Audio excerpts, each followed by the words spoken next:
I've found that, I can give back to the hockey community and help people make good financial decisions when purchasing a home. And so that's kind of been a big factor with me and how I've, continued to grow my business and shape the way it is, I want to help people with that situation. And a lot of it does start with the connections, the relationships I've built from playing over the years.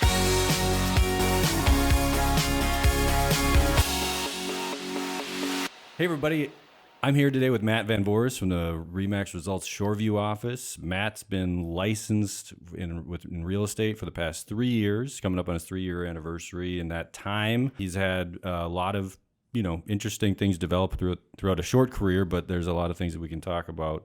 We're going to get a little bit about his background and how he wound up in this crazy business, and we're going to talk a little bit about a game called, I think it's pronounced Hockey. Is it Hooky. Hooky in high school. He used to play a lot of hooky in high school. Okay, so Matt, thanks for being here. Hey, thanks for having me on. I appreciate it. I know this is a pretty awesome deal you guys do here, so I was excited when I got the call. Absolutely. So you're a Minnesota kid? Originally, actually, North Dakota. North Dakota. I moved here when I was 12 years old. Okay. Yep. Where were you born in North Dakota? Grand Forks. Okay. And so my whole... That's basically, it's just across the border. Right. But it's, You could be one of us. Yeah, thank you. I appreciate it. But yeah, I moved here when I was 12. My family was all up in the area. Now it's only my grandparents up there, but it's nice, quiet, small town. Northern town. It's cold. You were born, and then describe the amount of minutes between when you were born in Grand Forks and the moment you were given your first hockey stick. About 3 minutes. All no, right.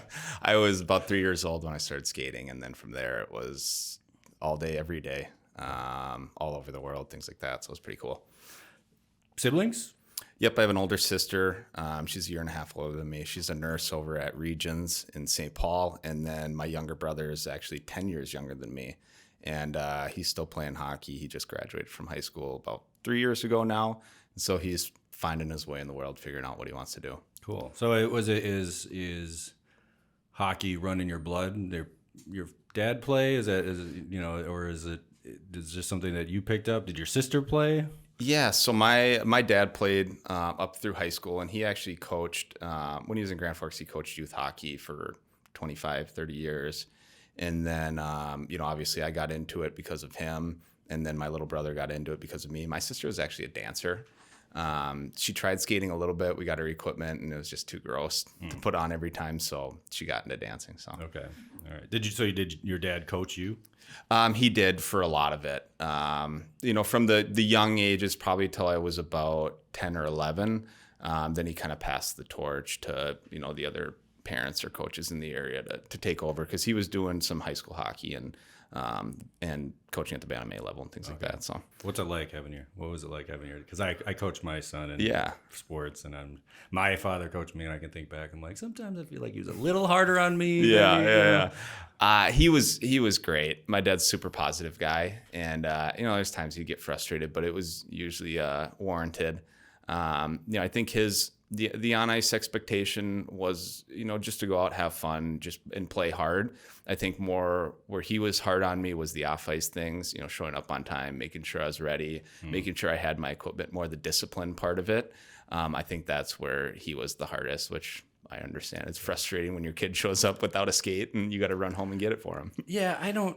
Yeah, and I guess I can't think back and remember what it was like to be a young kid, but my observation is they just, and I don't think there's anything wrong, but they just it's 2:00 and they're like, oh, I'm supposed to be playing baseball right now, and you just throw them out of the car and they're like, oh, good, I guess I didn't, no, they're just not even thinking about anything else other than what they're doing at that minute. But. Yeah, well, I got into doing some youth coaching last year. I coached 10 and 11-year-olds, and I did it with my dad. It was kind of a fun thing we could do together, and what I found was kids at that age, it's all dependent on what hour of the evening it is.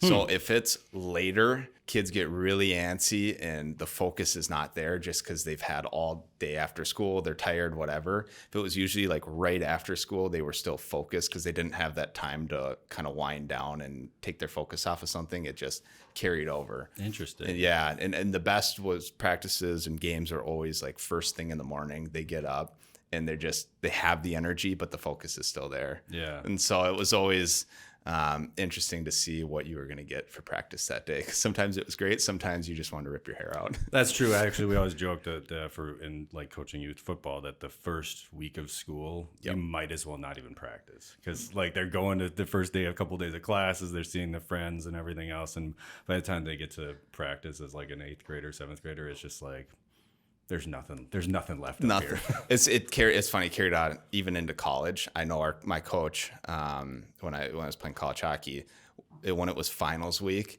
he knew it was always a write-off, and so like we would just not practice that, or we'd like have light practices or whatever, because you'd get on the ice and their brains are just so fried from studying and taking tests and whatever. It was just you're just going through the motions, and so it is interesting to see how much that does play effect. So it's like circadian rhythms, but instead of like sleep and awake, it's just life in general. But energy levels and timing and everything else. Interesting. Yeah. Well, we skipped way ahead, so we got to back up. So your whole family moved from North Dakota when you were 12 to. We started off in Chanhassen. We rented a place down there just because at the time, my parents were coming to the cities from Grand Forks, start looking at houses, things like that, and they just had no idea where to live. The market, it was 2003, I think. So the market was hot. At the time, I had no idea. I was 12 years old. Now that I'm looking back, I was like, okay, it makes sense why they ended up not buying right away. It was a super hot market. Things are going crazy. It was a lot of competitive offers like it is right now. And so they just ended up renting for a year, figuring out. And then we ended up in Edina, and we actually rented a place in Edina for quite a few years. I was playing hockey, going to school there, things like that. And then they ended up settling down. They're in Apple Valley now. They bought a place probably about 10 years ago now. And so did you stay in the Edina schools throughout your career? So I was in Edina schools until my sophomore year of high school. And then I left. I had an opportunity to go play hockey at a really prestigious program. And so I left early to go pursue that goal and that dream. Cool. So did you graduate then early, or did you finish your high school degree through that? I finished my high school degree through that program. So I still graduated normal. Yeah. And so I just, left home early. And so where'd you go? So it's called the U.S. National Team Development Program. It's in Ann Arbor, Michigan. And so I went there for my senior year of high school. And more or less, it's a collection of the top players from across the country get identified by USA Hockey. They bring them all together to play for 2 years, kind of grow that bond. And, it's a lot of strength training, mental coaching. And they bring us all there. We go to the high school, and one of the high schools in Ann Arbor. You graduate there, you go to school, and the goal then is all the guys that go there are able to get Division I scholarships, go play at the collegiate level, and then eventually turn it into a pro career. And, and then it's more than just hockey. You learn a lot of life skills, dedication, things like that, discipline, that I found have carried over into my business career afterwards. So what was that like, being a 16-year-old deciding to just, leaving all the friends and your family, right? Yeah. It's essentially a boarding school, is that right? Yeah. You go to a normal high school, but you live with, they call them billet families.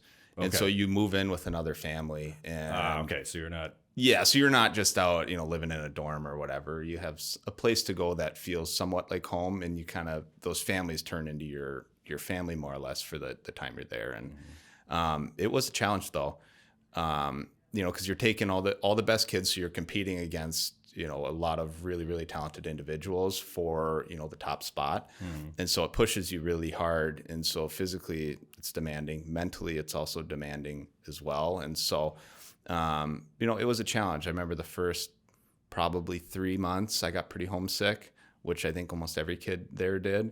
But once you get kind of over that, that feeling, and you realize, okay, this is going to be my life for the next 10, 15 years, however long it is, then it becomes easier. So basically you were the bad guys in Mighty Ducks 3, right? Is that the one where they go to the school? Yeah, the private. Yeah, more or less. Okay. I think there was a lot of kids that I guess weren't super excited about us or whatever. Maybe they were. I don't know. I think it was more. The hardest was more the high school kids at the high school in Ann Arbor we went to, because you get a bunch of hockey guys who come in, and a little bit foreign and they don't know who you are and things like that. So okay. Cool. Well, and so that obviously worked out for you. A couple of years doing that, graduated, and then you did get a offer to go play D1 hockey. Yep. So I played. So I played my 2 years there in Ann Arbor, and then I played 2 more years in the USHL, which is a junior league. I played in Sioux Falls, South Dakota. So I did that for 2 years, and then I went and played at the University of Denver for 4 years. Okay. How was Sioux Falls? Sioux Falls was good. It was. And that was another interesting experience because I played 2 years there. My first year, our team was really bad. And so it was, and then my second year, we were really good. I think my first year, our record was like 17 wins and 45 losses. And then my second year, we were 45 wins and 17 losses. So we kind of flipped the script. So it was fun to just see the differences between that first year, second year. And now looking back, I have a better understanding of, okay, why the first year were we not as good as opposed to the second year, and kind of taking those experiences and, working them into my real life now or my business life. I read somewhere Sioux Falls is actually one of the more rapidly growing communities in the Midwest. Yeah, there's a lot of money down there. I know the family I lived with was, they're a phenomenal family, and the house that we lived in was a really nice spot. I was like a 18-year-old kid with a king size bed and a bathroom in my room and stuff, and a walk-in closet, and I felt like I was living large. Wow. So it was pretty awesome. The falls of Sioux Falls, they're less falls than I thought they were going to be. Yeah, it's more babbling brookish. It's cool. Yeah, it's cool. It's worth checking out, but it was not quite the Niagara Falls that I had built up in my I know. I think I only my 2 years there, I don't think I ever went to the falls. It wasn't until after I went back that I even realized there was falls there. Oh, really? Okay. Yeah, it's not like I don't know. I guess maybe I was just young and naive and didn't care as much. But the falls are not as exciting as they sound. But seems like a cool town. So, okay. So then you wind up in Colorado. Yep, at the University of Denver. So that would have been 2013, 2014. I went to DU. I went there to play hockey. Eventually ended up in the business school there. But as you know, your freshman year, you think you have an idea what you want, and then those plans change as you go through college. So and then you end up majoring in real estate. Yep. So they have at the business school. So it's the Daniels College of Business, and at the business school there, they have a real estate program. So actually, how I ended up falling on the real estate program was we were walking back from class one day through the dorms, and they had a gal who was sitting there with the real estate business school booth, more or less, and she's just collecting information because they were trying to grow the program more. And at the time, Denver was a booming city, more on the commercial development side, but then the residential was starting to really take off.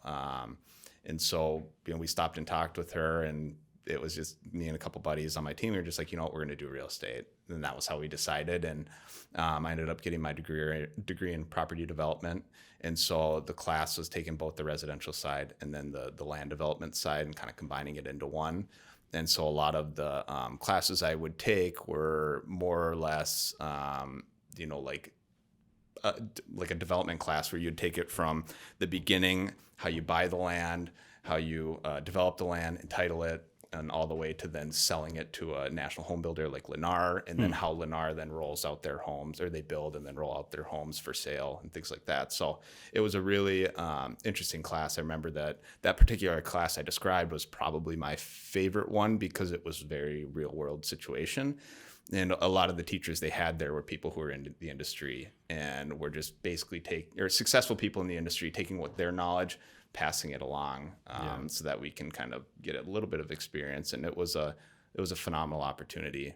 And by my senior year, Denver was really booming because of some political changes, things that happened. They legalized marijuana at the time, and so the city was seeing. I think my freshman year, when they first legalized it, they had 700,000 people move to the city in 1 year. And so they were desperate for more housing and more development. And so we were starting to see new things called, something, for instance, was called like a TOD, and transit-oriented development, because they had the light rail coming in. And some of the studies we were doing in classes is how do you maximize TODs, for people to move to apartments and still have the walkability to their amenities that they need to live their life. So it was a cool time to be at the university there. So, wasn't expecting the conversation to go this way, but Minnesota legalized marijuana. That's going to affect in like a couple of weeks here. So, what are we expecting on the real estate front here? I don't know. It's hard to say. I think at the time Denver was the first The or only one. second. Yeah. Yeah, and so it was a little bit more unique. But as long as they figure out how to tax it properly and then allocate that money in a good way, I think it should be a very good benefit. I know out in Denver they used it for their education. There's billions of dollars in revenue for the state, and they dumped a ton of money into education, which I think was important for that city. Obviously Minnesota, we have great schools, and so if they pump it into the schools even more, I feel like that could be a huge attractor, because I know a lot of people. I mean, I guess I can't say I talk to a ton of people who move here from out of state, but the people I do talk with, generally I get the consensus that they move to Minnesota because the schooling is really good comparatively to other states. So yeah, well, that is true. We are pretty blessed in that regard. yeah. So play a couple years of college, go to a couple classes. Yeah. Have a pretty good time. Obviously, adjust to the altitude up there in Denver. Yeah, it was. Is that hard? Do you have to do anything? I mean, or do you just acclimatize to it? You acclimate to it. It takes about a month to really fully acclimate, but yeah, you have to get adjusted. It's not, at Denver you're a mile up, so it's not too bad. Once you get up like into the mountains, it gets hard. Yeah. We did have an advantage. So like when we'd play teams and they'd come in from like Michigan State or wherever. I remember we were playing Michigan State. It was the first game of the year. The first period, we were just dominating them. They couldn't get out of their end. And I looked down the bench and just saw one kid puking over the bench. He was so tired because of the altitude and stuff. Wow. So it can play an effect. How'd you get back home to Minnesota? So it was kind of, I would always come back in the summers. Okay. It's because my family is here. And it was funny. I was actually talking with my uncle. My uncle he works for a big construction company in Denver called Kiewit. He's retired now, but they developed, the light rail system and a bunch of commercial buildings, things like that around the country. And he offered me a job right out of college, and I told him no, I want to go play hockey. And it was probably a mistake looking back now. I would have been doing pretty well, but. Anyway, so I left Denver. I came home, was training, and then I'd go play. I played 2 years professionally in Europe. So I lived in Oslo, or just outside of downtown Oslo, for 2 years, and played with a club there. And then my last year, I came back to the U.S. and played in the East Coast Hockey League, which is, it's the minor leagues. You have the NHL, the American Hockey League, and then the ECHL is just below that. And so I played there for 3/4 of a season, and then got canceled because of COVID. So and that's how I ended up kind of transitioning into real estate full time. Well, hold on. So you're playing all over Europe for 2 years? Yeah. So I played. It was in hockey's unique, where you have professional leagues all over the world, and so each country has their own league. So like obviously the big ones, the NHL is a big one, US and Canada. Then in Russia you have the KHL, Sweden you have the SHL, and then the other smaller countries have their own leagues. So I ended up in Norway. I don't even know how I ended up there. Some agent reached out to me. The money was decent, and the idea of living and playing in Oslo sounded pretty cool. And so I just kind of went there on a whim and played there for 2 years. So you're just primarily just playing in Norway then? Yeah, just playing in Norway. We took a couple. We'd go down to Denmark and play a couple exhibition games against teams in the Danish league. But you're just basically in Norway playing. It's like an 8-team league, and travel all across that country and just play hockey. It's fun. Yeah. So then COVID. We were talking about this a little bit before we started recording, but COVID kind of shut down the league you were playing in Michigan at the time. Yep. And then it was sort of, I guess, you had maybe just a moment of realization where you really just made the decision you're done playing hockey. I mean, on a professional level at that point. Yeah, I mean, I played at a professional level, but there was at some point it was going to end. I think when people think professional hockey, they think the NHL, where they're making millions of dollars, but it's really, once you get, the step below that, they make pretty good money. But then once you get lower, it's kind of like AAA baseball. It's the goal is to keep working your way up to make a decent living and whatever, but it's a grind. And at some point you got to make a decision, do I keep grinding it out and kind of sacrificing your health, your body, things like that, or make that transition into real life, or I shouldn't say real life, but into more of a business career. And, it got to the point where COVID came along and they canceled our season, sent us all home. And, they're basically, they cut our salaries and said, hey, we're not paying you anymore. We're fortunate that we have a players association where they'll offer you, because a lot of guys we get are Canadian guys who play in a junior league. It's called Major Junior, where they don't go to college. They go from there directly to pro. And if they play a long enough pro career, a lot of times those guys are they get to a point where college just isn't possible. And so our players association will offer to pay for guys' classes, things like that, so they can start to transition. I went to them and I said, hey, I obviously have my degree. I want to get into real estate, though. Will you guys pay for my real estate classes and license? And so they paid for a good portion of it. So I took advantage of that, started to take my classes to, kind of have a backup plan. Because at the time, once they cut our salaries, we didn't know, okay, is the season just going to start next year at the same time? We just really didn't. It was obviously a weird world at the time. And so I had the backup plan in place, and it started to find out that things were just getting kicked, the can was getting kicked down the road, and probably looking like we may not have a season, or if we did, we weren't going to start until January. And I needed money. I was, I was only training, and, when you're cutting a lot of checks and not making anything, you lose money pretty quick. And so I got licensed, and my father-in-law, or future father-in-law, I'm getting married next week. What? Yeah. Okay. Big deal. My future father-in-law sells as well. And so I talked to him, and I was going to go to a completely different brokerage. But he was, he convinced me to come work with him. He had mentored me, show me how to do it. And, pretty quickly I got the hang of it. And then it was just a no-brainer to keep, working in real estate and be around here than playing hockey. Okay. So then you're starting to sell real estate. You got your license, and yes, you were born here, but, and you've been coming back in the summers, but I mean, a lot of the network that you've had are either hockey players or probably all over the place. You're the high school that you graduated, Michigan. You're kind of spread out all over the place. How did you then, build a network, build your business here? Open houses. Okay. Tons of them. Wait, but COVID.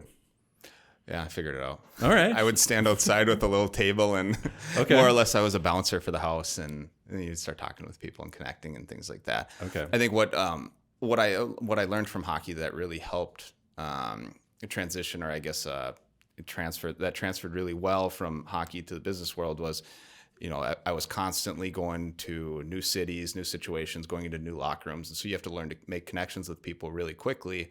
Because like a season would be 9 months long, 9 months long. So you'd get there, you'd have to kind of learn everybody's name, kind of learn a little bit who they're about in that first month.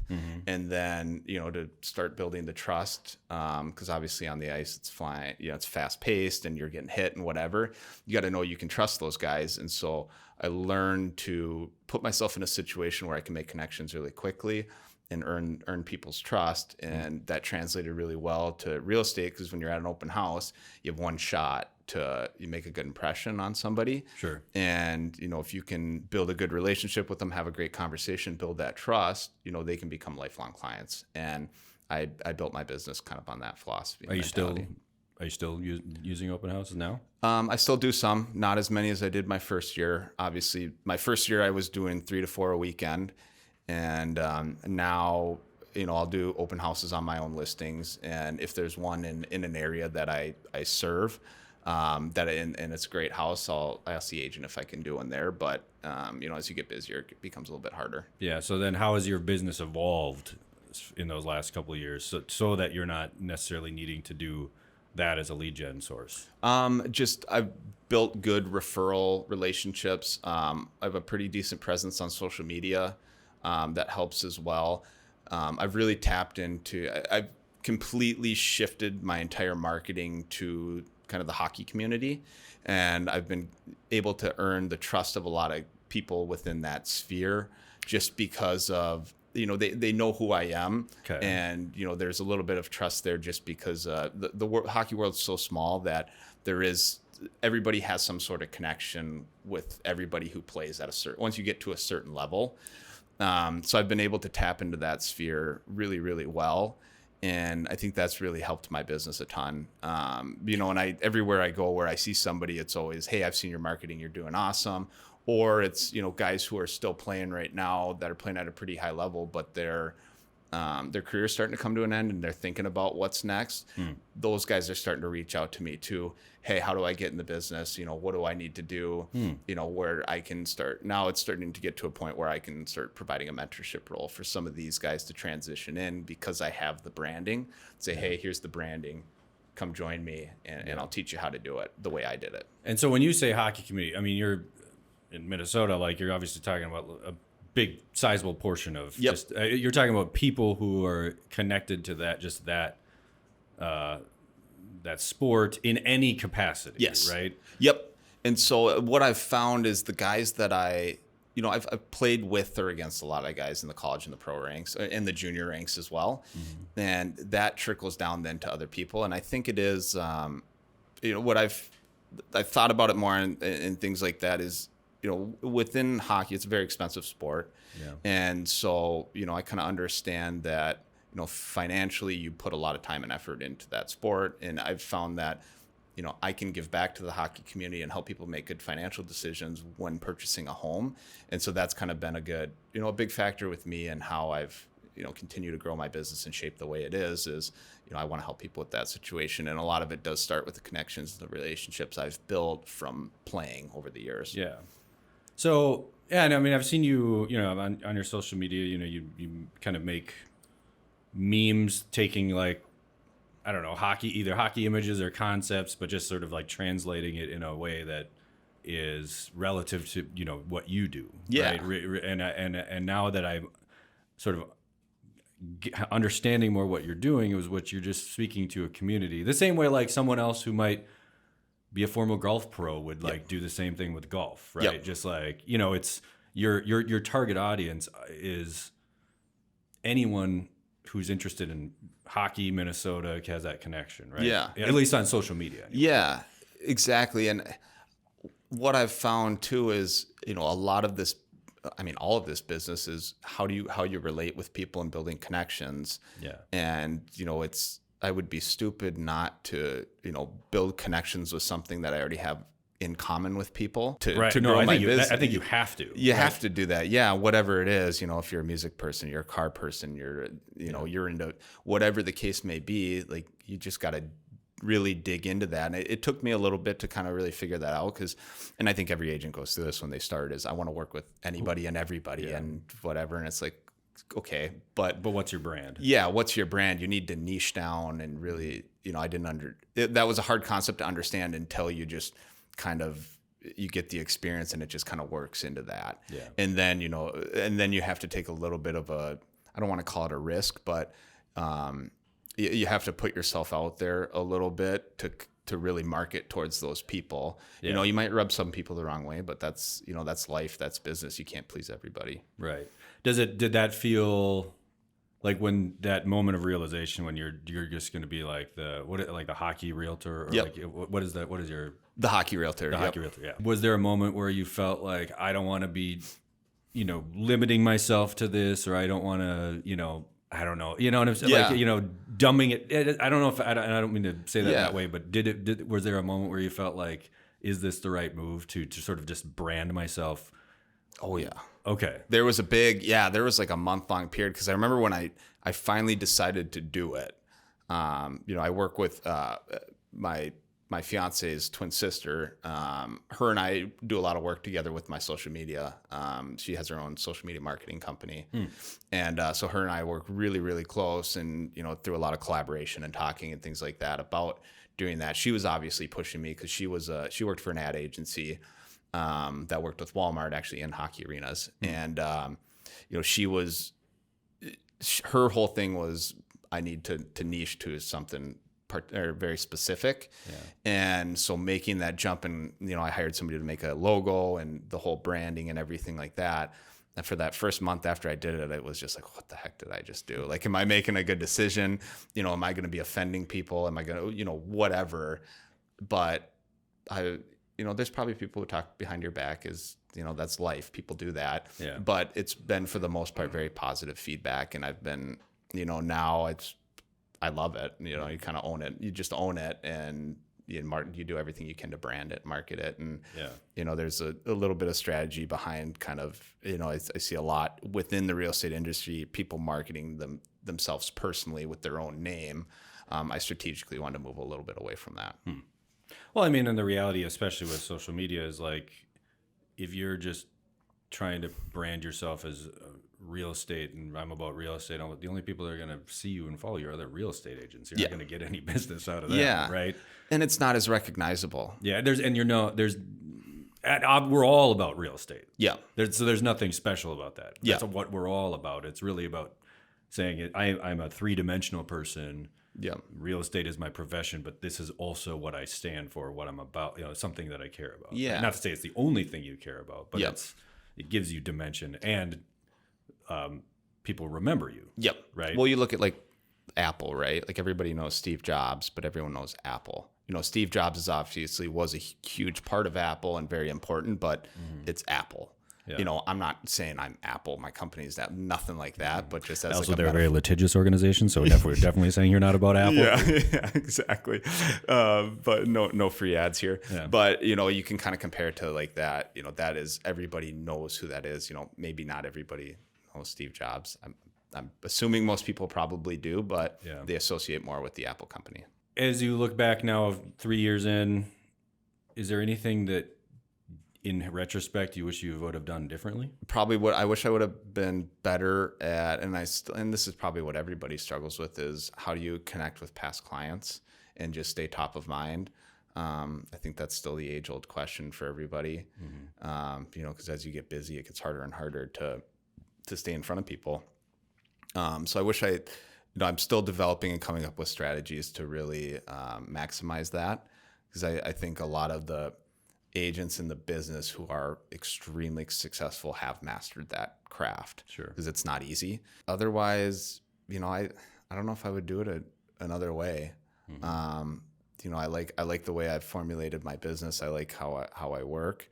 I think as you continue to grow, it's just coming up with more systems and ways to efficiently do things, but still provide a lot of value and personalize the business or the things that you do for each individual client a little bit.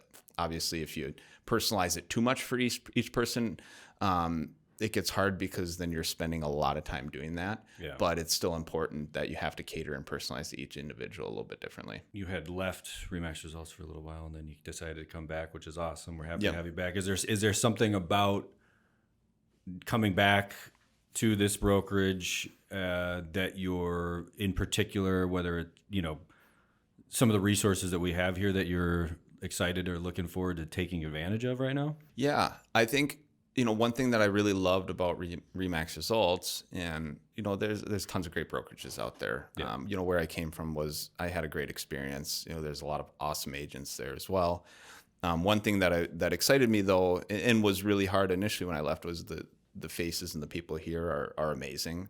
I love the RE/MAX's Results, the way of doing business where the agent is the customer. I think that is, or the agent's the client, and it's agent focused and providing value to the agent. That was extremely attractive for me. And I was most excited just walking back into Shoreview and seeing all the people that I knew there, in the faces, and however excited everyone has made it an awesome experience. Yeah. So that was huge. I love a lot of the technology that RE/MAX Results has implemented even since I was gone, that I can utilize for my business to maximize and help my clients in the best way possible. So I think that was a very attractive feature as well. Professional athlete, professional hockey player. Yep.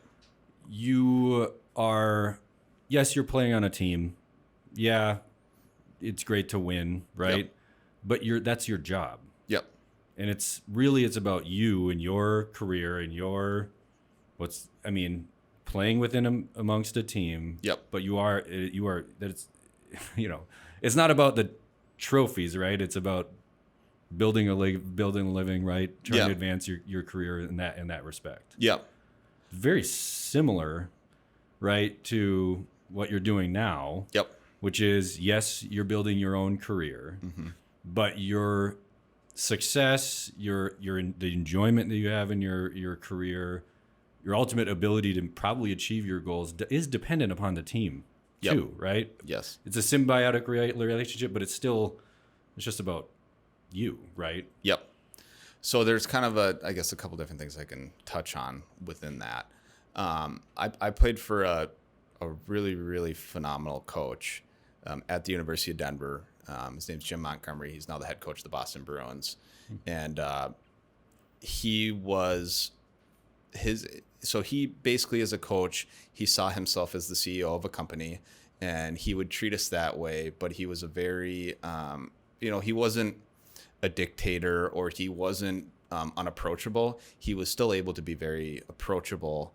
If you had questions, concerns, things like that, you could go talk to him, but people still respected him a ton, that there was just enough fear that, you would listen to him and want to do exactly what he says. But his whole thing was, he called it the process, and it was never results oriented. It was always process oriented. And so everything that we did was, a system or a process that ended up, if we did enough things right, it would get you to the end result that you wanted. So, I was fortunate enough my senior year, we won a national championship, and the entire process of my 4 years was pretty remarkable to see, because it was his first year. My freshman year was also his first year as the head coach.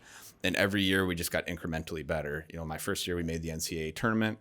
Second year we made it to the second round of the NCAA tournament. My third year we made it to the Frozen Four. And then my final year we won the whole thing. And every year you could, our focuses were the same, but we would add a little bit on to make us a little bit better. And so I've kind of modeled my real estate business, my career, behind a lot of those concepts. When I do my goal planning for the year, it's never, okay, I'm going to sell 30 houses this year, or it's never, I'm going to make $200,000 this year, whatever the amount is. End result. It's never the end result. It's like, okay, how many people am I going to call a week? How many business cards am I going to pass out a week? How many open houses am I going to do this week? How many, past clients am I going to talk to? Whatever the formula is. And if I have 7 of those things that I have, and I hit 5 out of those 7 that week, in my mind, that week's a win, and I've had success and I've gotten a little bit better. Okay. If I do 3 out of the 7 that week, I need, next week I got to step up and do it right, because 3 out of 7 is not good enough. We had within our process on our team out in Denver, every game, if it was a home game, you hit 5 out of the 7 points, you would probably win the game, or you had a really good chance of winning the game. If you had less than that, there's a good chance you would lose. You might still win, but you're probably going to lose. And I've kind of taken that concept and used it to win every week. That's brilliant. Did you develop, what your process is now in your real estate business? Is that something essentially that you've developed over trial and error? Like those ideas of the business cards, those phone calls, when I first started, okay, that was, I was religious to that. And so we have another young agent on our team that, I kind of told that concept too. I don't know. And she's starting to have a lot of success. I don't know if she is using my particular one or whatnot. Or she's making her own. Or she's probably making her own, right? But you got to stick to it. You got to stick to it, right? It's all consistency. Like you look at Tom Ferry, when he, on his Instagram or whatever, he talks, one of the main things he always talks about is consistency. Yeah. It's not, or his thing is done is better than perfect. It's not always going to go perfect, but just do it and get it done with, and let the results speak for themselves, or I guess let the process speak for himself, because you'll start seeing results. Will you share, just like if you had 7 things that you do, would you share those with us? Yeah, so they've changed now. I'm not. Okay. I'm going to be honest. I'm not as religious to it as I once was, because I've been busy. But early on, it was 3 open houses a weekend. I would want to pass out at least 10 business cards to random people, whether it was other agents, potential buyers, and a lot of those would happen during the open house. It was I think I would do 3 networking meetings a week, 2 or 3 where I'm talking with other lenders, other business owners, other people within my sphere, sitting down and getting coffee, just letting them know I'm in the industry. I can't remember what the other 3 were now that I think about it. But those were kind of the main ones. Those are the ones I would hit every week. Have you ever done the ninja selling, or ever heard about anything about that selling philosophy? I've heard of it, but very similar Yeah. in a way to exactly what you're talking about. Yeah. Which is great. I mean, it's another proven model, right? Yeah. More generic, right? It's not actually custom crafted to sort of what your specific goals and skill set is, but I mean, it's the same concept. Yeah, it just gives you a little bit of a blueprint of activities to do every week, so you're not just sitting there waiting for your phone to answer. Yeah. You know, it teaches you to find ways to stay busy when you're probably not that busy. And the other thing is when you get busy, so you don't run out of busy, right? Because you keep doing those things, even though you're busy, also working actively with clients, because you find that all of a sudden you put those clients under contract, and then now you're back to waiting for your phone to ring. But if you're keeping yourself accountable with those things, you have a consistent pipeline. Exactly. So that was a huge part of the growth that I saw within my first year and a half. You know, and the biggest one was obviously open houses, but then the other one was connecting with other business owners. That was you know, because there is, you know, I just turned 30 this year, so I'm relatively young, but you know, I was trying to find other young professionals to connect with as well, who are looking to grow their business and, you know, looking for referral relationships and things like that. Yeah. And I found that was a really successful way to start doing that. And, you know, within the community or my sphere with hockey, there's a lot of guys that are also kind of in similar trades where they're not necessarily going to more of a 9-to-5 W-2 job or a corporate position at like Target or things like that. You know, they're having to start their own businesses or get into sales where, you know, they're 100% commission and things like that. And so I felt if I can help them grow anyway, they would probably more than likely reciprocate back. All right. So you're getting married next week? Yeah, next week.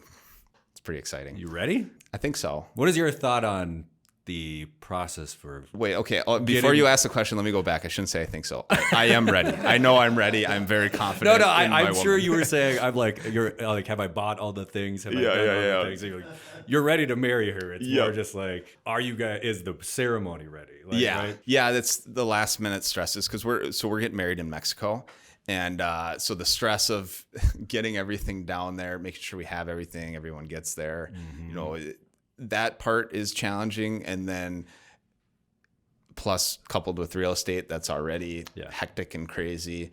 So, you know, I'm preparing 2 listings to go live this weekend on the market while I got to get everything going. And then we fly to Mexico on Monday. So it's, you know, those are kind of the things that, you know, get a little bit stressful, but you find a way to make it work. That's super exciting. I'm sure you got plenty to do to get ready for that, and congratulations. We'll have the part 2 of the podcast to find out how it went. But I'm assuming it's going to go great, and you know, you come back nice and tan and happy, and get back to selling some real estate. Hopefully not sunburn, but and you know what? In the business, what I've learned is you take vacation to get more business too. So that's 100% true. Yeah. So I think this is actually you know, I'm getting married, but it's also a lead generating activity. Yeah, I think it's like it's a like. You put that out there that you're busy, and suddenly people are like, no, you have to take my phone call right now. You must sell my house right Sorry, I am out of office for the first time ever in my life. Yeah. But everybody needs you then. So what are you doing as we close out? Yep. Some of the things like Brian Buffini had his presentation the other day talking about 2024 and a lot of optimism. From a lot of these talking heads and everything else. This year's kind of been tough. Yep. The anticipation is next year is going to be better. Yep. What are you doing now, if anything, in anticipation of 2024? And maybe it is just getting married now and getting it out of the way. I don't know. First, it's getting married. Yeah. Secondly, is just continuing to keep my relationships strong with people. Because obviously it's been, for the last 3 years, everybody's been interested in real estate. I mean, you've seen tons of people come into the industry, tons of people leave the industry, tons of people wanting to buy houses, tons of people wanting to buy rental property, you know, whatever it is. Yeah. You know, there is a buzz around real estate. And so it's just continuing to be educated about the current state of the market. You know, if you're at a party or whatever, you know, wherever you're at or you're out socializing and something like that is, you know, people are going to ask you about it. You know, being honest with people and telling them how it actually is right now, and just providing the best information you can. So it's doing that. It's also, the current people you're working with, making sure you do a really good job for them right now when it is hard, so that, when they close, they have a great experience and they want to refer you, so you can keep getting more future business from different spheres. So that's been a huge focus of mine as well. Right now, obviously it's hard. A lot of people have been struggling this year, and it's been really hard to find a house. And so it's being patient with those clients and saying, hey, if we need to look at 50 houses, let's do it. I'm in. I want to make sure you guys get the right situation. That if this market does end up turning at some point, or whatever the case may be, they're in a position where either they can stay long-term or they have a really marketable house to sell in the future, so that it puts them in a good financial situation at least. So that's kind of been my focus, and staying honest with people. All right. Well, don't forget to say I do. Matt Van Voorhis, thanks for being on the pod. Yeah, thanks for having me. I appreciate it. This was fun. All right.